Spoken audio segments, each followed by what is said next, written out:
para dugang sa akong video, diba? Hello guys, so guys, na kami na naman ng ng Toyota Corolla. Wala daw aircon, sira daw yung compressor, kaya ginagawa na namin ng paraan. Kaya ito, wala pa yung linya, yung kurente. Yan po guys, so maghanap pa kami ng kurente, kaya papasok namin sa loob. Si switch namin, tapos ayusin namin guys. Pagkatapos mamaya ayusin na namin, hanapin kung gagana ba talaga yung walang aircon, kaya kayo gagawa na namin ng aircon.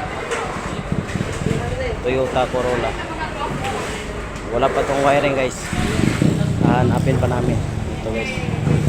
Dami pang ginagawa namin, kaya ayun, sabi na ba nilipat-lipat nila kung sira ba yung compressor, okay naman. Kaya ayun guys, sinicheck na namin. Thanks for watching.